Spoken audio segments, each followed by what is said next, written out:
Hi welcome back to Cherry Vlogs Kannada. ನಾನು ಸರಸ್ವತಿ. ಎಲ್ಲರೂ ಹೇಗಿದ್ದೀರಾ? ಚೆನ್ನಾಗಿದ್ದೀರಾ? ನಾವು ಕೂಡ ಚೆನ್ನಾಗಿದ್ದೀವಿ ಅಂತ ಹೇಳ್ತಾ ಬನ್ನಿ ಇವತ್ತಿನ ವಿಡಿಯೋನ ಸ್ಟಾರ್ಟ್ ಮಾಡೋಣ. ಸೊ ಮೊದಲಿಗೆ ಸಾರಿ ಕೇಳ್ತೀನಿ. ಏನಕ್ಕೆ ಅಂತ ಹೇಳಿದ್ರೆ ಕರೆಕ್ಟಾಗಿ ಒಂದು 3 ಡೇಸಿಂದ ನಾನು ವ್ಲಾಗ್ನ ಮಾಡೋಕ್ಕಾಗ್ತಾಯಿಲ್ಲ. ರೀಸನ್ ಏನು ಅಂತ ಹೇಳಿದ್ರೆ ನಿಮ್ಗೆ ಆಲ್ರೆಡಿ ತಮ್ಲೈ ನೋಡಿದ್ರೇ ಗೊತ್ತಾಗಿರುತ್ತೆ.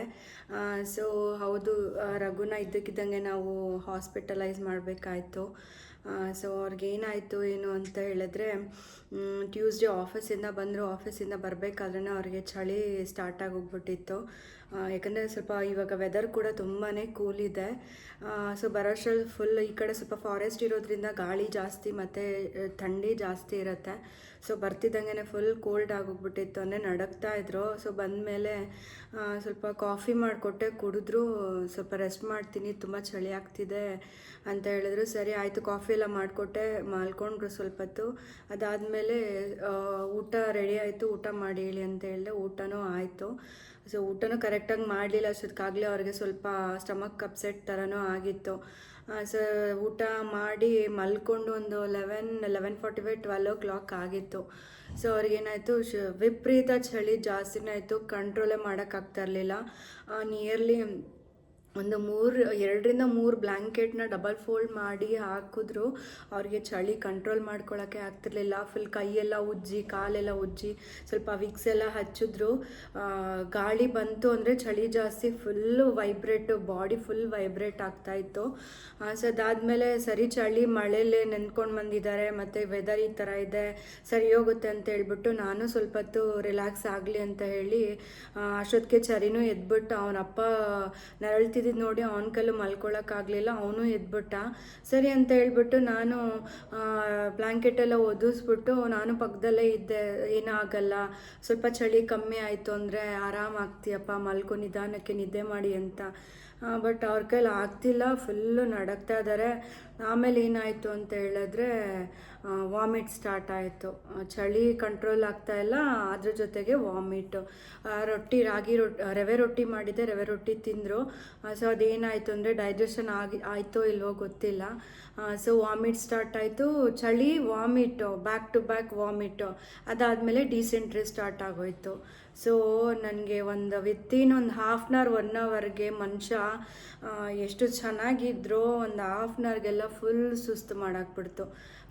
ವಾಮಿಟು, ಡಿಸೆಂಟ್ರಿ ಅಂದರೆ ಲೂಸ್ ಮೋಷನ್ನು, ಚಳಿ, ವಾಶ್ರೂಮಲ್ಲಿ ಹೋಗಿ ಕುತ್ಕೊಳ್ಳೋಕ್ಕಾಗ್ತಾಯಿಲ್ಲ.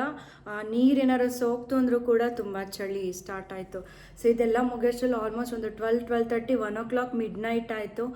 ಸೊ ಯಾಕೋ ನನಗೆ ಸ್ವಲ್ಪ ಟೆನ್ಷನ್ನು, ಭಯ ಸ್ಟಾರ್ಟ್ ಆಯಿತು. ಮಗು ಬೇರೆ ಮನೇಲಿದೆ. ನಾನು, ರಘು, ಚರಿ 3 ಜನ ಇಲ್ಲಿ ಪ್ರೆಸೆಂಟ್ ನಮ್ಮ ಮನೆಯಲ್ಲಿ ನಾವಿರೋದು. ನಮ್ಮತ್ತೆ ನಮ್ಮಮ್ಮ ಎಲ್ಲ ಅವ್ರವ್ರ ಪಾಡಿಗೆ ಅವ್ರವ್ರು ಬೇರೆ ಕಡೆ ಇರೋದು. ಸೊ ಇನ್ನೂ ಚಾನ್ಸ್ ತೊಗೊಳ್ಳೋದು ಬೇಡ ಅಂತ ಹೇಳ್ಬಿಟ್ಟು ನಾನು ಕೇಳಿದೆ ಫಸ್ಟು, ಆಗುತ್ತಾ ನಿನ್ನ ಕೈಲಿ ಕಂಟ್ರೋಲ್ ಮಾಡ್ತೀಯಪ್ಪ ಅಂತ. ಇಲ್ಲ, ನನ್ನ ಕೈಲಿ ಆಗಲ್ಲ, ನನಗೆ ವಾಮಿಟು, ಲೂಸ್ ಮೋಷನ್ ಸ್ಟಾರ್ಟ್ ಆಗೋದ್ರೆ ರಘುಗೆ ಸುಸ್ತು ಬೇಗ ಜಾಸ್ತಿ ಆಗಿಬಿಡುತ್ತೆ. ಒಂದು 3-4 ಸಲ ಆಯಿತು ಅಂದ್ರೆ ಸುಸ್ತು ಜಾಸ್ತಿ ಆಗುತ್ತೆ. ಸೊ ಅದಾದಮೇಲೆ ನಾನೇನು ಮಾಡಿದೆ, ಫಸ್ಟು ನಾನು ನಮ್ಮ ಮಾವನಿಗೆ ಫೋನ್ ಮಾಡಿದೆ. ಅಂದರೆ ನಮ್ಮ ರಘುವರ ಚಿಕ್ಕ ಮಾವನಿಗೆ ಫೋನ್ ಮಾಡಿದೆ. ಅವ್ರು ಎತ್ಕೊಂಡು ಸರಿ ಆಯಿತು, ಹಾಸ್ಪಿಟಲ್ಗೆ ನೀನು ಯಾವ ಹಾಸ್ಪಿಟಲ್ಗೆ ಹೇಳ್ತೀಯೋ ರೆಡಿ ಆಗಿಬಿಟ್ಟು ಬನ್ನಿರಿ, ನಾನು ಅಲ್ಲಿ ಬರ್ತೀನಿ ಅಂತ. ಸೊ ಅದಾದಮೇಲೆ ಅವರು ಬಂದರು. ಆಮೇಲೆ ನಮ್ಮ ಭಾವ, ಯಾಕಂದರೆ ರಘುಗೆ ಚಳಿ ಜಾಸ್ತಿ ಇದೆ, 2 ವೀಲರಲ್ಲೆಲ್ಲ ಕರ್ಕೊಂಡೋಗೋಕ್ಕಾಗಲ್ಲ. ಸೊ ನನಗೆ 4 ವೀಲರ್ ಡ್ರೈವಿಂಗ್ ನನಗೂ ಗೊತ್ತಿಲ್ಲ. 2 ವೀಲರ್ ಓಡಿಸ್ತೀನಿ ಅಷ್ಟೇ ನಾನು, 4 ವೀಲರ್ ಡ್ರೈವಿಂಗ್ ನನಗೆ ಬರೋದಿಲ್ಲ. ಸೊ ಮುಂಚೆ ಸ್ವಲ್ಪ ಟಚ್ ಇತ್ತು, ಬಟ್ ಇವಾಗ ಕಂಪ್ಲೀಟಾಗಿ ನನಗೆ ಮರ್ತೇ ಹೋಗಿದೆ ಯಾವ ಥರ ಅಂತ. ಸೊ ಅದಾದಮೇಲೆ ಕಾರಲ್ಲೇ ಕರ್ಕೊಂಡು ಹೋಗೋಣ ಅಂತ ಹೇಳಿಬಿಟ್ಟು ನಮ್ಮ ಭಾವನಿಗೆ ಫೋನ್ ಮಾಡಿದೆ. ಸೊ ಅನ್ಫಾರ್ಚುನೇಟಾಗಿ ಅವ್ರದ್ದು ಕಾರ್ ಪ್ರಾಬ್ಲಮ್ ಆಗೋಗ್ಬಿಟ್ಟಿತ್ತು. ಸರಿ ಅಂದ್ಬಿಟ್ಟು ಅವ್ರು 2 ವೀಲರಲ್ಲೇ ಬಂದರು ಮನೆಗೆ. ಆಮೇಲೆ ನಮ್ಮ ಕಾರೇ ತೊಗೊಂಡ್ಬಿಟ್ಟು ರಘುನ ಕೂರಿಸ್ಕೊಂಡು ನಾವು ಹಾಸ್ಪಿಟಲ್ಗೆ ಹೋದ್ವಿ. ಇದೆಲ್ಲ ಆಗೋಷ್ಟೊತ್ತಿಗೆ 1 hour ಆಗೇ ಹೋಯಿತು. ಯಾಕಂದರೆ ಅವರು ದೂರ ಇದ್ದಾರೆ, ಅವರು ಬರೋಷ್ಟೊತ್ತಿಗೆ ಒಂದು 20-25 minutes ಆಗೋಯಿತು. ಸೊ ಅವ್ರು ಬಂದು ಅದಾದಮೇಲೆ ರಘುನ ಕರ್ಕೊಂಡು ನಾವು ಹಾಸ್ಪಿಟಲ್ಗೆ ಹೋದ್ವಿ. ಮತ್ತು ಹಾಸ್ಪಿಟಲಲ್ಲಿ ಹೋದ್ರು, ಕಾರಲ್ಲಿ ಕೂತಿದ್ರು ಕೂಡ ಅವ್ರಿಗೆ ಚಳಿ ಕಂಟ್ರೋಲ್ ಮಾಡ್ಕೊಳ್ಳೋಕ್ಕೆ ಆಗ್ತಿಲ್ಲ. ದೇವರೇ, ಏನಾಗ್ತಿದ್ಯಪ್ಪ, ಇಷ್ಟು ಚೆನ್ನಾಗಿದ್ರು, ಇಷ್ಟು ಸಡನ್ನಾಗಿ ಏನಾಯಿತು ಅಂತ ನನಗೆ ಒಂದು 10 minutes ಒಂಥರ ಟೆನ್ಷನ್ನೇ ಜಾಸ್ತಿ ಸ್ಟಾರ್ಟ್ ಆಯಿತು. ಏನಕ್ಕೆ ಅಂತ ಹಿಂಗಾಗ್ತಿದೆ ಅಂತ ನನಗೇನು ಏನಕ್ಕೆ ಅಂತಲೇ ಗೊತ್ತಾಗ್ತಾಯಿಲ್ಲ ಏನು ಅಂತ. ಸಾರಿ. ಸೊ ಅದಾದಮೇಲೆ ಕರ್ಕೊಂಡು ಹೋದ್ವಿ ಹಾಸ್ಪಿಟಲ್ಗೆ. ಇಲ್ಲಿ ಉತ್ರಹಳ್ಳಿನಲ್ಲಿದೆ ಮಹಾರಾಜ ಹಾಸ್ಪಿಟಲ್, ಅಗ್ರಸೇನಾ ಮಹಾರಾಜ ಹಾಸ್ಪಿಟಲ್ ಅಂತ. ಸೊ ನಮ್ಮ ಫ್ಯಾಮಿಲಿ ಹಾಸ್ಪಿಟಲ್ ಥರನೇ ಏನಾದ್ರು ಸಡನ್ನಾಗಿ ಒಂಚೂರು ಹೆಚ್ಚು ಕಮ್ಮಿ ಆಯಿತು ನಾವು ಫಸ್ಟ್ ಹೋಗೋದೇ ಅದೇ ಹಾಸ್ಪಿಟಲ್ಗೆ. ಯಾಕಂದರೆ ನಮ್ಮ ಮಾವವರೆಲ್ಲ ಅದೇ ಹಾಸ್ಪಿಟಲಲ್ಲೇ ಜಾಸ್ತಿ ತೋರಿಸ್ಕೊಳ್ಳೋದು. ಸೊ ಅದಾದಮೇಲೆ ಡಾಕ್ಟ್ರು ಬಂದರು, ನೈಟ್ ಶಿಫ್ಟ್ ಡಾಕ್ಟ್ರು ಬಂದರು. ಅಷ್ಟೊತ್ತಿಗೆ ಎಲ್ಲರೂ ಗೊತ್ತಲ್ಲ, ನೈಟ್ ಅಂತ ಹೇಳಿದ್ರೆ ಎಲ್ಲ ನಿದ್ದೆನಲ್ಲಿ ಇರ್ತಾರೆ, ಯಾರೂ ಆ್ಯಕ್ಟಿವ್ ಆಗಿರೋದಿಲ್ಲ. ಅದಾದಮೇಲೆ ರಘು ಹಾಸ್ಪಿಟಲ್ ಕರ್ಕೊಂಡು ಹೋದ್ಮೇಲೆ ಡಾಕ್ಟ್ರು ಬಂದರು, ಕೇಳಿದ್ರು ಏನು ಊಟ ಮಾಡಿದ್ರಿ, ಏನಾಯಿತು ಅಂತ ಎಲ್ಲ ಕೇಳಿದ್ರು. ಆಮೇಲೆ ರಘುಗೆ ಮಾತಾಡೋಕೆ ಆಗ್ತಿರ್ಲಿಲ್ಲ, ಪ್ರತಿಯೊಂದು ನಾನೇ ಹೇಳಿದೆ. ಅವ್ರನ್ನ ಮಲಗಿಸಿದ್ರು, ಆಲ್ರೆಡಿ ಬೆಡ್ ಮೇಲೆ ಮಲಗಿಸಿದ್ರು. ನಾನು ಯಾವುದೇ ಥರ ಫೋಟೋಸು ವೀಡಿಯೋಸ್ ಎಲ್ಲ ಏನೂ ಮಾಡ್ಕೊಳಕ್ಕಾಗಲಿಲ್ಲ, ಯಾಕಂದ್ರೆ ನನಗೆ ಆದ ಸಿಚುಯೇಷನ್ನು ನೆನೆಸ್ಕೊಂಡ್ರೆ ಒಂಥರ ಇವಾಗಲೂ ಭಯ ಆಗುತ್ತೆ. ಯಾಕಂದರೆ ರಘುಗೆ ಇದು ನಾರ್ಮಲಾಗಿ ಏನಂದರೆ ಫುಡ್ ಪಾಯ್ಸನ್ನು ಆ ಥರದ್ದೆಲ್ಲ ಯಾವತ್ತೂ ಆಗಿಲ್ಲ. ಸೊ ಕರ್ಕೊಂಡು ಹೋಗಿದ ತಕ್ಷಣ ಅವ್ರು ಕೇಳಿದ್ದು ಏನು ಊಟ ಮಾಡಿದ್ರಿ, ಏನು ಎತ್ತ ಅಂತ. ಸೊ ಬೆಳಗ್ಗೆನೂ ನಾನು ಚಿತ್ರಾನ್ನ ಮಾಡಿಕೊಟ್ಟಿದ್ದು, ಇಲ್ಲಿ ಬ್ರೇಕ್ಫಾಸ್ಟ್ ಮಾಡಿದ್ರು ಅದನ್ನೇ ಡಬ್ಬಿಗೆ ಹೋಗ್ಕೊಟ್ಟಿದ್ದೆ, ಮಧ್ಯಾಹ್ನ ಅದನ್ನೇ ಊಟ ಮಾಡಿದ್ದಾರೆ. ಇನ್ನು ನೈಟು ನಾನು ಮಾಡಿರೋದು ಮನೇಲಿ ಊಟ ತಿಂದಿರೋದು, ಇನ್ನು ಹೊರಗಡೆ ಫುಡ್ ಏನೂ ತಿಂದಿಲ್ಲ. ಈವನ್ ಒಂದು ಟೀ ಕಾಫಿ ಕೂಡ ಹೊರಗಡೆ ಕುಡಿಯೋದಿಲ್ಲ. ಏನಾದ್ರು ಎಮರ್ಜೆನ್ಸಿನೇ ಒಂದು ಎಳ್ನೀರು ಕುಡಿತಾರಲ್ಲ, ಫ್ರೂಟ್ ಜ್ಯೂಸ್ ಆ ಥರ ಏನಾದರೂ ಫ್ರೆಶ್ ಜ್ಯೂಸ್ ಕುಡಿತಾರೆ. ಅದು ಬಿಟ್ಟರೆ ಬೇರೆ ಏನೂ ತಿಂದಿಲ್ಲ. ನಾನು ಹೇಳಿದೆ, ನಾನು ಮಾಡಿಕೊಟ್ಟಿರೋ ಊಟನೇ ತಿಂದಿರೋದು, ಬೇರೆ ಏನೂ ಊಟ ಮಾಡಿಲ್ಲ. ಸೊ ಈ ಥರ ವಾಮಿಟು, ಲೂಸ್ ಮೋಷನ್ನು ಮತ್ತು ಹೆವಿ ಚಳಿ ಜಾಸ್ತಿ ಆಗೋಗ್ಬಿಟ್ಟಿದೆ ಅಂತ. ಸೊ ಆಮೇಲೆ ಪ್ರಿಸ್ಕ್ರಿಪ್ಷನ್ ಎಲ್ಲ ಬರೆದು ಹೇಳಿದ್ರು ಫುಡ್ ಪಾಯ್ಸನ್ ಆಗಿದೆ ಅವರಿಗೆ ಅಂತ. ಸೊ ಅದಾದಮೇಲೆ ನನಗೆ ಶಾಕು, ಇದೆಂತ ಇದು ನಾನು ಮಾಡಿರೋ ಅಡುಗೆ ಊಟ ಮಾಡಿರೋದು ಏನು ಫುಡ್ ಪಾಯ್ಸನ್ ಆಗುತ್ತೆ ಅಂತ. ಆಮೇಲೆ ನಾನು ರಿಯಲೈಸ್ ಮಾಡ್ಕೊಂಡೆ ಏನೇನಾಗ್ತೆ, ಏನು ಮಾಡಿದೆ, ನೀಟಾಗೇ ಮಾಡಿದ್ದೀನಿ. ಬಟ್ ಅದು ಇವತ್ತಿಂದೇ ತಿಂದಿರೋದೇ ಫುಡ್ ಪಾಯ್ಸನ್ ಆಗಬೇಕು ಅಂತ ಏನಿಲ್ಲ. ಡೈಜೆಷನ್ ಸಿಸ್ಟಮ್ ಯಾವಾಗ ಸ್ವಲ್ಪ ಸ್ಲೋ ಆಗುತ್ತೆ, ಅದು ನಿನ್ನೆ ತಿಂದಿರೋದು ಇವತ್ತು ತಿಂದಿರೋದು ಕೂಡ ಅವ್ರಿಗೆ ಅನ್ಡೈಜೆಸ್ಟ್ ಆಗಿ ಫುಡ್ ಪಾಯ್ಸನ್ ಆಗಿರೋದು. ಸೊ ಅದಾದಮೇಲೆ ವಾಮಿಟ್ ಯಾಕಾಯಿತು ಅಂದರೆ ಇದೇ ರೀಸನ್ಗೆ, ವಾಮಿಟು ಲೂಸ್ ಮೋಷನ್ ಆಗಿದ್ದು ಫುಡ್ ಪಾಯ್ಸನ್ ಆಗಿದ್ದಕ್ಕೆ. ಸೊ ಅದಾದಮೇಲೆ ಡಾಕ್ಟ್ರ್ ಹೇಳಿದ್ರು ಇದೆಲ್ಲ ಆಗಿದ್ದು ಟ್ಯೂಸ್ಡೇ ನೈಟು. ನಾವು ಅವ್ರು ಹೇಳಿದ್ರು ಸರಿ ಒಂದು 4 hours ಡ್ರಿಪ್ಸು, ಮೆಡಿಸನ್ನು, ಏನೇನು ಬರುತ್ತೆ ವಾಮಿಟ್ ಸ್ಟಾಪ್ ಆಗೋದಕ್ಕೆ, ಲೂಸ್ ಮೋಷನ್ ಸ್ಟಾಪ್ ಆಗೋದಕ್ಕೆ ಎಲ್ಲ ಥರ ಏನೇನು ಮೆಡಿಸನ್ ಬೇಕೋ ಎಲ್ಲ ಹಾಕಿದ್ರು.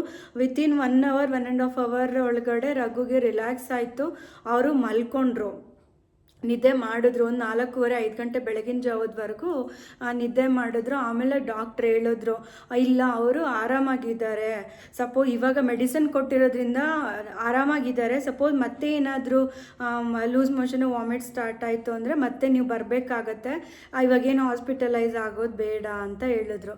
ಸರಿ ಅಂದ್ಕೊಂಡು ಅವಾಗ ನಾನು ದೇವ್ರನ್ನ ಕೇಳ್ಕೊಂಡೆ. ನಾನು ಮನೆಯಿಂದ ಹೋಗ್ತಾನೆ ಕೇಳ್ಕೊಂಡಿದ್ದೆ, ಯಾಕಂದರೆ ಇವಾಗ ಎಲ್ಲ ಕಡೆ ಡೆಂಗ್ಯೂ ಅದು ಇದು ಜಾಸ್ತಿನೇ ಆಗಿದೆ. ಪಬ್ಲಿಕ್ ಎಲ್ಲಿರ್ತಾರೋ ಅಲ್ಲಿ ಜಾಸ್ತಿ ಹೋಗೋಕ್ಕೂ ಭಯ. ಇವನ್ ನನಗೆ ಚರೀನ ಕರ್ಕೊಂಡು ಅಂತ ಮಿಡ್ನೈಟಲ್ಲಿ ಹಾಸ್ಪಿಟಲ್ ಹೋಗೋಕ್ಕೆ ಅದು ರಿಸ್ಕ್ ಅಂತ ಹೇಳಿದ್ರೆ ಡಬಲ್ ರಿಸ್ಕ್ ತೊಗೊಂಡು ಹೋಗಿದ್ದು ನಾವು. ಯಾಕಂದರೆ ನಿಯರ್ ಬೈ ಎಲ್ಲಿ ನಮ್ಮ ಮನೆ ಕಡೆ ಯಾರೂ ಇಲ್ಲ, ಎಲ್ಲನೂ ದೂರ ಇರೋರು. ಮತ್ತು ನಮ್ಮಮ್ಮನ ಕಡೆ ನಮ್ಮ ಅಮ್ಮವ್ರಿಗೆ ಫೋನ್ ಮಾಡಿದ್ರೆ ನನ್ನ ತಮ್ಮ ಪಾಪ ಅವನಿಗೂ ಹುಷಾರಿರಲಿಲ್ಲ, ಅವನ ಕಡೆ ಅವನು ಬೇರೆ ಕಡೆ ಇದ್ದ. ಅದಾದಮೇಲೆ ನಮ್ಮ ಅತ್ತೆಗೆ ಫೋನ್ ಮಾಡಿದ್ರೆ ಅವರು ಅವತ್ತೇ ತಿರುಪತಿಗೆ ನೈಟ್ ಹೋಗಿದ್ದಾರೆ. ಅವತ್ತು ನೈಟ್ ಬ್ಯಾಡ್ ಲಕ್ ಅಂತೇಳಿದ್ರೆ, ಬ್ಯಾಡ್ ಟೈಮ್ ಅಂತೇಳಿದ್ರೆ ಒಂದೊಂದ್ಸಲ ಯಾವ ಥರ ಬರುತ್ತೆ ಅಂದರೆ ಎಲ್ಲ ಜೊತೆಲಿದ್ದಾಗ ಏನಾಗಲ್ಲ, ಯಾರು ಇಲ್ದಾಗ ಏನಾದ್ರು ಈ ಥರ ಆಯಿತು ಅಂದರೆ ಏನು ಮಾಡೋದು. ಸದ್ಯಕ್ಕೆ ನಮ್ಮ ಮಾವವ್ರ ಮನೆ ನಮ್ಮ ನಿಯರ್ ಬೈ ಇರೋದ್ರಿಂದ, ಅದಾದಮೇಲೆ ನಮ್ಮ ಭಾವ ಅವರಿಬ್ಬರು ಬಂದಿದ್ದಕ್ಕೆ ನನಗೆ ಸ್ವಲ್ಪ ಮೈಂಡ್ ರಿಲ್ಯಾಕ್ಸ್ ಆಯಿತು, ರಿಲೀಫ್ ಆಯಿತು. ಏನಂದರೆ ಒಂದು 90% ಹಾಸ್ಪಿಟಲ್ಗೆ ಹೋದ್ಮೇಲೆ ಓಕೆ, ಹಾಸ್ಪಿಟಲಿಗೆ ಬಂದಿದ್ದೀವಿ ಅನ್ನೋ ಧೈರ್ಯಕ್ಕೇ ಅರ್ಧ ಏನು ಪ್ರಾಬ್ಲಮ್ ಆಗಿರುತ್ತೆ ಅರ್ಧ ಸಾಲ್ವ್ ಆಗೋದೇ ನಾವು ಹಾಸ್ಪಿಟಲ್ಗೆ ಹೋದಾಗ. ಆ ಮನುಷ್ಯ ಧೈರ್ಯ ತೊಗೊಂಡ್ಬಿಡ್ತಾರೆ, ಓಕೆ ನಾವು ಹಾಸ್ಪಿಟಲ್ಗೆ ಬಂದಿದ್ದೀವಿ ನಮಗಿನ್ನೇನೂ ಆಗಲ್ಲ ಅಂತ. ಸೊ ರಘು ವಿಷಯದಲ್ಲೂ ಹಾಗೆ ಆಗಿದ್ದು, ರಿಲ್ಯಾಕ್ಸ್ ಆದರು ಅವರು.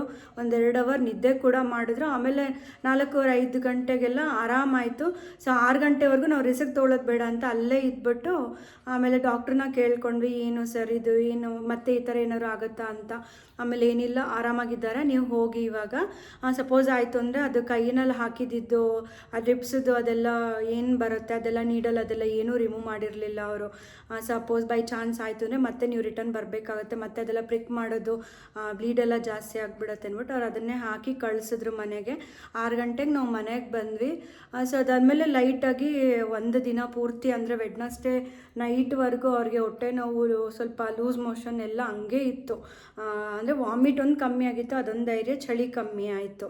ಅದಾದಮೇಲೆ ಸ್ವಲ್ಪ ಲೂಸ್ ಮೋಷನ್ ಇತ್ತು ನಿನ್ನೆವರೆಗೂ, ಅಂದರೆ ನೆನ್ನೆ ಥರ್ಸ್ಡೇ. ಇವತ್ತೇ ವೀಡಿಯೋ ಫ್ರೈಡೇ ಮಾಡ್ತಾ ಇರೋದು, ಇವತ್ತೇ ಪೋಸ್ಟ್ ಕೂಡ ನಾನು ಮಾಡ್ತೀನಿ. ಥರ್ಸ್ಡೇ ವೆಡ್ನಸ್ಡೇ ನಾನು ಯಾವುದೇ ಥರ ವೀಡಿಯೋ ಮಾಡಿಲ್ಲ. ಮೊನ್ನೆ ಯಾವುದೋ ಒಂದು ಸ್ಮಾಲ್ ರೆಸಿಪಿ ವೀಡಿಯೋ ಮಾಡಿ ಇಟ್ಕೊಂಡಿದ್ದೆ. ಸೊ ಅದನ್ನು ಹಾಕ್ಬಿಡೋಣ ಅಂತೇಳಿ ಮೊನ್ನೆ ನೈಟ್ ಹಾಕಿದ್ದೆ. ನಿನ್ನೆ ಎಲ್ಲ ವೆಡ್ನಸ್ಡೇ ನೈಟ್ ಏನೋ ಹಾಕಿದ್ದೆ ನಾನು, ಅದು ಅನಿಸುತ್ತೆ. ಸೊ ಅದಕ್ಕೆ ಆಮೇಲೆ ಚಾನ್ಸ್ ತಗೊಳ್ಳೋದು ಬೇಡ ಅಂತ ನಾವು ಅಲ್ಲೇ ಇದ್ಬಿಟ್ಟು ಮತ್ತೆ ಎಲ್ಲ ರಿಟರ್ನ್ ಮನೆಗೆ ಬಂದು, ಅದಾದಮೇಲೆ ರಘು ಸ್ವಲ್ಪ ಯಾವಾಗ ಆರಾಮಾದರು ಅಂತ ಗೊತ್ತಾದಮೇಲೆ ನಾನು ರಿಲ್ಯಾಕ್ಸ್ ಆದೆ. ನನಗಂತೂ ಮೈಂಡ್ ಟೋಟಲಿ ಬ್ಲ್ಯಾಂಕ್ ಆಗೋಯ್ತು, ಏನಾಯಿತು ಎತ್ತ ಅಂತ. ಸೊ ಅದಾದಮೇಲೆ ಇವತ್ತು ಫ್ರೈಡೇ, ನಿನ್ನೆ ಎಲ್ಲ ಆರಾಮಾಗಿದ್ದರು ನೈಟ್ವರೆಗೂ, ಇವತ್ತು ಫ್ರೈಡೇ. ಸೊ ಇವತ್ತು ಮಾರ್ನಿಂಗು ಇಲ್ಲ ನಾನು ಇವಾಗ ಸ್ವಲ್ಪ ಓಕೆ ಆಗಿದ್ದೀನಿ, ನಾನು ಹಂಗೂ ಅಂದೆ ಬೇಡ ಹೋಗೋದು, ಸ್ಯಾಟರ್ಡೆ ಹೆಂಗಿರು ನಾಳೆ ರಜೆ ಇರುತ್ತೆ, ಸಂಡೇನೂ ರಜೆ, ಮಂಡೆಯಿಂದ ಹೋಗೋದ್ರಾಯ್ತು ಅಂತ ಹೇಳಿದೆ. ಬಟ್ ಆಮೇಲೆ ಅವರು ಇಲ್ಲ ನಂಗೆ ಮನೇಲಿದ್ದರೆ ಆಗಲ್ಲ, ಅಟ್ಲೀಸ್ಟ್ ನಾನು ಸ್ವಲ್ಪ ಓಡಾಡಿದ್ರೆ ಆದರೂ ನನಗೆ ರಿಲ್ಯಾಕ್ಸ್ ಆಗುತ್ತೆ ಅಂದ್ಬಿಟ್ಟು ಹೋದ್ರು ಇವತ್ತು ಆಫೀಸ್ಗೆ. ಫ್ರೈಡೇ ಇವತ್ತು ಆಫೀಸ್ಗೆ ಹೋಗಿದ್ದಾರೆ. ಸೊ ಕಾಲ್ ಮಾಡಿದೆ, ಏನಾದರೂ ಸುಸ್ತು ಆ ಥರ ಏನಾದ್ರು ಇತ್ತು ಅಂದರೆ ಸುಸ್ತಂತೂ ಇದ್ದೇ ಇರುತ್ತೆ, ಹೇಳಿದ್ರು ಡಾಕ್ಟ್ರು. ಒಂದು ವೀಕ್ ಆದರೂ ನೀವು ಸುಧಾರಿಸ್ಕೊಳ್ಳೋಕೆ ಟೈಮ್ ಬೇಕಾಗುತ್ತೆ, ತುಂಬ ಸುಸ್ತಿರುತ್ತೆ. ORS ಅದೆಲ್ಲ ಕುಡಿತಾನೆ ಇರಿ, ಡಿಹೈಡ್ರೇಟ್ ಆಗೋದು ಬೇಡ, ಆದಷ್ಟು ನೀರು ಅದೆಲ್ಲ ಕುಡಿತೀರಿ ಅಂತ ಹೇಳಿದ್ರು. ಸೊ ಅವ್ರು ಏನು ಹೇಳಿದ್ರು ಮೆಡಿಕೇಷನಲ್ಲೇ ಇವಾಗಲೂ ಇದ್ದಾರೆ. ಇನ್ನೂ 3 ಡೇಸ್ ಉಪ್ಪು ಖಾರ ಜಾಸ್ತಿ ಏನೂ ತಿನ್ನಬಾರ್ದು, ಆದಷ್ಟು ಗಂಜಿ ಸಪ್ಪೆ ಇರೋ ಊಟನೇ ಮಾಡಿ ಅಂತ ಹೇಳಿದ್ರು. ಅದೇ ಥರನೇ ಮಾಡಿಕೊಟ್ಟಿದ್ದೀನಿ 2 ಡೇಸಿಂದ. ಸೊ ಅದಕ್ಕೆ ಅವ್ರು ಅಷ್ಟು ಬೇಗ ರಿಕವರ್ ಆಗೋದಕ್ಕೆ ಚಾನ್ಸ್ ಆಯಿತು. ಸೊ ನಾನು ಹೇಳೋದೇನು ಅಂತ ಹೇಳಿದ್ರೆ, ಈ ಥರ ಲೂಸ್ ಮೋಷನ್ ವಾಮಿಟ್ ಏನಾರು ಜಾಸ್ತಿ ಆಯಿತು ಅಂತ ಹೇಳಿದ್ರೆ ಮನೇಲೇ ಯಾವುದೇ ಕಾರಣಕ್ಕೂ ಮನೇಲೇ ಟ್ರೀಟ್ಮೆಂಟ್ ಮಾಡ್ಕೋಬೇಡಿ. ಯಾಕಂದರೆ ಜಾಸ್ತಿ ಲೋ BP ಆಗಿಬಿಡತ್ತೆ. ವಾಮಿಟು, ಲೂಸ್ ಮೋಷನು, ಸುಸ್ತು ಯಾವಾಗ ಜಾಸ್ತಿ ಆಗುತ್ತೆ, ಅದು ವಾಮಿಟಿಂಗು ಅದೆಲ್ಲ ಆದಾಗ ಆಟೋಮೆಟಿಕ್ಕಾಗಿ ಲೋ BP ಆಗೋಕ್ಕೆ ಸ್ಟಾರ್ಟ್ ಆಗಿಬಿಡತ್ತೆ. ಸೊ ಅದಕ್ಕೋಸ್ಕರ ಯಾವುದೇ ಕಾರಣಕ್ಕೂ ಮನೇಲಿ ಮಾತ್ರ ಇರಬೇಡಿ. ಹಂಗೇನಾದ್ರು ಆಯಿತು ಅಂದರೆ ಹಾಸ್ಪಿಟಲ್ಗೆ ಹೋಗ್ಬಿಡಿ ಅಂತ ನನ್ನ ಸಜೆಷನು. ಯಾಕಂದರೆ ನಾನು ಈ 2 ಡೇಸು ಏನು ಸಫರ್ ಮಾಡಿದ್ದೀನಿ, ಅದು ದೇವರೇ ಯಾರಿಗೂ ಬೇಡಪ್ಪ. ವಾಮಿಟ್ ಅದೆಲ್ಲ ಮಾಡೋದು ತಡ್ಕೊಳ್ಳೋಕ್ಕಾಗಲ್ಲ. ಇದೆ ಈವನ್ ಗಂಟ್ಲೆಲ್ಲ ಫುಲ್ಲು ಥ್ರೋಟ್ ಪೈನ್ ಜಾಸ್ತಿ ಆಗೋದು, ಏನು ಕೂಡ ಲಿಕ್ವಿಡ್ ಕೂಡ ಅವ್ರಿಗೆ ತಗೊಳಕ್ಕಾಗ್ತಾ ಇಲ್ಲ. ಸೊ ಅದಕ್ಕೋಸ್ಕರ ನಾನು ಯಾವುದೇ ಥರ ವೀಡಿಯೋಸ್ ಏನು ವ್ಲಾಗ್ ಮಾಡೋಕ್ಕಾಗಲಿಲ್ಲ. ಸೊ ಇವತ್ತು ಸ್ವಲ್ಪ ಸಮಾಧಾನವಾಗಿ ಇದ್ರಲ್ಲ, ರಘು ಆಫೀಸ್ಗೂ ಹೋದರು.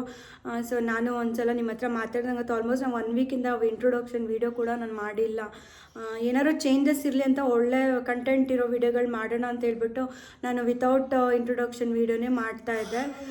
ಸೊ ನನಗೆ ಇವಾಗ ಹೆಂಗೆ ಅಂದರೆ ಒಂದು ನಿಮ್ಮನ್ನೆಲ್ಲ ಮಾತಾಡಿಸ್ದೆ, ನನಗೂ ಇರೋಕ್ಕಾಗಲ್ಲ 2 ಡೇಸಿಂದ. ಈ ಕಡೆ ಹುಷಾರಿಲ್ಲ ಅಂತ ಅದೊಂದು ಬೇಜಾರು, ಈ ಕಡೆ ನಿಮ್ಮ ಹತ್ರ ಕೂಡ ಮಾತಾಡಿಲ್ಲ. ಸೊ ಇವಾಗ ನಾವು ಯೂಟ್ಯೂಬರ್ ಅಂತ ಹೇಳ್ಕೊಳ್ಳೋದು ಸುಮ್ಮನೆ ಅಲ್ಲ, ಎಲ್ಲನೂ ಕೂಡ ನಾವು ಶೇರ್ ಮಾಡ್ಕೊಳ್ಬೇಕಾಗತ್ತೆ. ಏನಾಯಿತು ನಮ್ಮ ಲೈಫಲ್ಲಿ ಏನೇನು ನಡೆಯುತ್ತೆ ಅನ್ನೋದನ್ನೇ ನಾವು ನಿಮಗೆ ಹೇಳಬೇಕು ಅಲ್ವಾ ಅಂತ ಹೇಳ್ಬಿಟ್ಟು ಇದನ್ನು ಒಂದು ಸ್ಮಾಲ್ ಅಪ್ಡೇಟು ಕೂಡ ಕೊಡಬೇಕು ಅಂತ ಹೇಳಿ ನಾನು ವೀಡಿಯೋನ ಸ್ಟಾರ್ಟ್ ಮಾಡಿದೆ. ಸೊ ಇನ್ನು ಮುಂದೆ ಒಳ್ಳೆ ಹೊಸ ಕಂಟೆಂಟ್ಗಳು ಸಿಗುತ್ತೆ ನಿಮಗೆ ನನ್ನ ಚಾನಲ್ನಲ್ಲಿ. ಸೊ ನಾನು ಏನು ಸ್ಟಾರ್ಟಿಂಗ್ ಪ್ರಾಮಿಸ್ ಮಾಡಿದ್ದೆ, ಒಳ್ಳೆಯ ವೀಡಿಯೋಗಳನ್ನೇ ಕೊಡ್ತೀನಿ, ಅದು ಬೆಸ್ಟ್ ಕೊಡೋದಕ್ಕೆ ನಾನು ಟ್ರೈ ಮಾಡ್ತೀನಿ ಅಂತ ಹೇಳ್ತಾ ಇವತ್ತೆಲ್ಲ ಸ್ವಲ್ಪ ಸಮಾಧಾನವಾಗಿ ಪೀಸ್ಫುಲ್ಲಾಗಿ ಮನೆಯಲ್ಲಿದೆ. ಸೊ ಸಾಯಂಕಾಲ ಪೂಜೆ ಮಾಡಬೇಕು. ಫ್ರೈಡೇ ನಾನು 2 ಡೇಸಿಂದ ನೀಟಾಗಿ ಪೂಜೆ ಕೂಡ ಮಾಡೋಕ್ಕಾಗಲಿಲ್ಲ.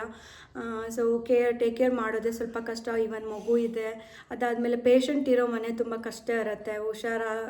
ಆಗೋವರೆಗೂ ಮನಸ್ಸೊಂಥರ ವಿಲ ಅಂತ ಇರುತ್ತೆ. ಮನೇಲಿ ಪೂಜೆ ಇದ್ದರೆ ನಿಜವಾಗ್ಲೂ ಪಾಸಿಟಿವಿಟಿ ಜಾಸ್ತಿ ಇರುತ್ತೆ. ಇಷ್ಟೆಲ್ಲ ಪೂಜೆ ಮಾಡಿದ್ದಕ್ಕೆ ನನ್ನ ರಘು ನನಗೆ ಬೇಗ ರಿಕವರಿ ಆಗಿದ್ದು ಅಂತ ನಾನು ಭಾವಿಸ್ತೀನಿ. ನನಗೆ ದೇವ್ರ ಪೂಜೆ ಮಾಡೋದ್ರ ಮೇಲೆ ತುಂಬಾ ಬಿಲೀವ್ ಇದೆ. ನಾನು ದೇವ್ರನ್ನ ತುಂಬಾ ನಂಬ್ತೀನಿ. ಇವನ್ ನಾನು ಹಾಸ್ಪಿಟಲ್ ಕರ್ಕೊಂಡು ಹೋಗ್ಬೇಕಾದ್ರೂ ಕೂಡ ರಘುಗೆ ದೇವ್ರದ್ದು ಕುಂಕುಮ ಇಟ್ಕೊಂಡೆ ಕರ್ಕೊಂಡು ಹೋಗಿದ್ದೆ. ಯಾವ ಥರ ಏನೂ ತೊಂದರೆ ಆಗಬಾರ್ದಪ್ಪ, ಸಣ್ಣದ್ರಲ್ಲಿ ಇರಬೇಕು ಅಂತ. ಡೆಂಗ್ಯೂ ಜಾಸ್ತಿ ಇರೋದ್ರಿಂದ ನನಗದೊಂದು ಜಾಸ್ತಿ ತಲೆನೋವಿತ್ತು. ಯಾಕಂದರೆ ರೀಸೆಂಟಾಗಿ ನಮ್ಮ ಭಾವ ಕೂಡ ಹಾಸ್ಪಿಟಲೈಸ್ ಆಗಿ 1 ವೀಕು ಡೆಂಗ್ಯೂಯಿಂದ ಅವ್ರಿಗೆ ಪ್ಲೇಟ್ಲೆಟ್ಸ್ ಕೌಂಟು ತುಂಬಾ ಕಮ್ಮಿಯಾಗಿ ಮತ್ತು ಅದು ಹೈ ಆಗೋದಕ್ಕೆ ತುಂಬಾ ಟೈಮ್ ತೊಗೊಂತು. ಪಾಪ ಅಂಥದ್ರಲ್ಲೂ ಅವರೇ ಬಂದು ನಮ್ಮನ್ನು ಹಾಸ್ಪಿಟಲ್ ಮೊನ್ನೆ ಕರ್ಕೊಂಡು ಹೋಗಿದ್ದು.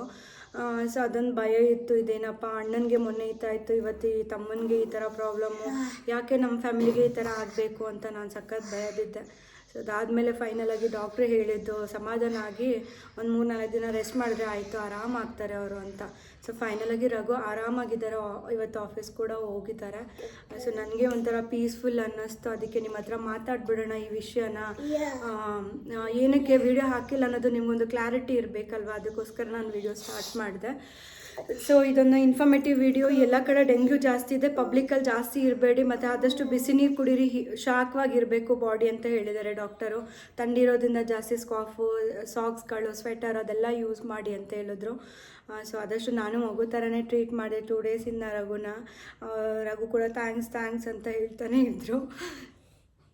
ಏನಂದರೆ ನಾವು ಒಬ್ರಿಗೊಬ್ರು ತುಂಬ ಡಿಪೆಂಡೆಂಟು. ನನ್ನ ಬಿಟ್ಟರೆ ರಘು ಇರಲ್ಲ, ರಘುನ ಬಿಟ್ಟರೆ ನನ್ನ ಕೈಲಿ ಇರೋಕ್ಕಾಗಲ್ಲ. ಒಂಚೂರು ಅವ್ರಿಗೆ ಹುಷಾರು ತಪ್ಪಿತು ಅಂದರೆ ನನಗೆ ಒಂಥರ ಏನೋ ನನಗೇನಾದ್ರು ಕಾಯಿಲೆ ಬಂದಿದೆ ಅನ್ನೋ ಥರ ನನಗೆ ಫೀಲ್ ಆಗ್ತಾ ಇರುತ್ತೆ. ಸೊ ರಘು ಇವಾಗ ನೋಡಿ 2 ಡೇಸಿಂದ ಜೊತೆನಲ್ಲಿ ಇತ್ತು. ಇವತ್ತು ಆಫೀಸ್ಗೆ ಹೋಗಿದೆ ಅಂದರೆ ಲೋನ್ಲಿನೆಸ್ ನನಗೆ ಫೀಲ್ ಆಗ್ತದೆ. ಬಟ್ ಎಲ್ಲೋ ಒಂದು ಕಡೆ ಸಮಾಧಾನ ಅಂದರೆ ಅಯ್ಯೋ ಹುಷಾರಾಗಿ ಆಫೀಸ್ಗೆ ಹೋಗಿದ್ದಾರೆ ಅನ್ನೋದೊಂದು ಸಮಾಧಾನದಿಂದ ವೀಡಿಯೋ ಮಾಡ್ತಾಯಿದ್ದೀನಿ. ಸೊ ಇದಾಗಿತ್ತು ಒಂದು 2 ಡೇಸ್ ನನ್ನ ಹಾಸ್ಪಿಟಲ್ದು. ಅದಾದಮೇಲೆ ನಿನ್ನೆ ಹೋಗ್ಬಿಟ್ಟು ನಾವು ಕೈಯಲ್ಲಿ ಹಾಕ್ಸಿದ್ದು ಡ್ರಿಪ್ಸದೆಲ್ಲ ಅದೇನು ಹಾಕಿದ್ರು ನೀಡಲ್ದು ಅದೆಲ್ಲ ತೆಗೆಸ್ಕೊಂಡು ಅದಾದಮೇಲೆ ಸ್ವಲ್ಪ ಹಂಗೆ ಅವ್ರಿಗೆ ಫ್ರೂಟ್ಸು ಅದೆಲ್ಲ ಶಾಪಿಂಗ್ ಮಾಡ್ಕೊಂಡು ಬಂದು ನಿನ್ನೆದು ಇಷ್ಟ ಆಯಿತು. ಇವತ್ತಿಂದ ಕರೆಕ್ಟಾಗಿ ವಿಡಿಯೋಗಳು ವ್ಲಾಗ್ ಬರುತ್ತೆ, ನಿಮಗೆ ಒಳ್ಳೊಳ್ಳೆ ಕಂಟೆಂಟ್ ಇರೋವಂಥದ್ದು. ಸೊ ಇದನ್ನು ಹೇಳ್ತಾ ಇವತ್ತಿನ ವೀಡಿಯೋನ ನಾನು ಇಲ್ಲಿಗೆ ಎಂಡ್ ಮಾಡ್ತೀನಿ. ಸೊ ಈ ವಿಡಿಯೋ ಏನಾದರೂ ನಿಮಗೆ ಇನ್ಫಾರ್ಮೇಟಿವು ಅಂತ ಅನ್ಸಿದ್ರೆ ಒಂದು ಸಬ್ಸ್ಕ್ರೈಬ್ ಮಾಡಿ, ಲೈಕ್ ಮಾಡಿ, ಶೇರ್ ಮಾಡಿ. ಹಾಗೆ ಇನ್ನೂ ಯಾರೆಲ್ಲ ನನ್ನ ಚಾನಲ್ನ ಸಬ್ಸ್ಕ್ರೈಬ್ ಮಾಡಿಲ್ಲ ಪ್ಲೀಸ್ ಸಬ್ಸ್ಕ್ರೈಬ್ ಮಾಡಿ, ವಿಡಿಯೋ ನೋಡಿ. ಎಲ್ಲರಿಗೂ ಹಾಯ್ ಹೇಳು. ನನ್ನ ಮಗನೂ ಕೂಡ ಪಾಪ ವೀಡಿಯೋಗೆ ಬರಬೇಕಂತ ಎಷ್ಟು ಆಸೆ ಪಡ್ತಾನೆ. ಹಾಯ್ ಗುಡ್ ಮಾರ್ನಿಂಗ್ ಮಾಡು, ನಮಸ್ಕಾರ ಮಾಡಿ ಎಲ್ಲರಿಗೂ. ಪಪ್ಪ ಎಲ್ಲಿ? ಅಗು ಎಲ್ಲಿ ಮನೆ ಅಪ್ಪ? ಪಪ್ಪ ಎಲ್ಲಿ? ಆಫೀಸ್ಗೆ ಹೋಯ್ತಾ? ಚಾಕಿ ಎಲ್ಲ ತಗೊಬರಕ್ಕೆ ಹೇಳಿದ್ಯಾ? ಓಕೆ ಡನ್, ಬಾಯ್ ಮಾಡು. ಚಾಕಿ ತರ್ತಾರೆ ಪಪ್ಪ ಸಾಯಂಕಾಲ. ಸೊ ಇದಾಗಿತ್ತು ಇವತ್ತಿನ ವಿಡಿಯೋ. ಮತ್ತೆ ಸಿಗ್ತೀನಿ ನಾಳೆ ಒಂದು ಹೊಸ ವಿಡಿಯೋದೊಂದಿಗೆ. ಅಲ್ಲಿವರೆಗೂ tata, take care, bye, thanks for watching. So ಇದೇ ರೀತಿ ನನ್ನ ಚಾನಲ್ಗೆ ಪ್ಲೀಸ್ ಸಪೋರ್ಟ್ ಮಾಡ್ತೀರಿ. ನಾನು ವಿಡಿಯೋ ಹಾಕಿಲ್ಲ ಅಂದರೂ ಕೂಡ ನನಗೆ ಸಪೋರ್ಟ್ ಮಾಡಿದ್ದೀರಾ. ಇದೇ ಥರ ನಿಮ್ಮ ಸಪೋರ್ಟ್ ನನಗೆ ಇರಬೇಕು ಅಂತ ಕೇಳ್ಕೊಳ್ತೀನಿ. Bye thanks for watching.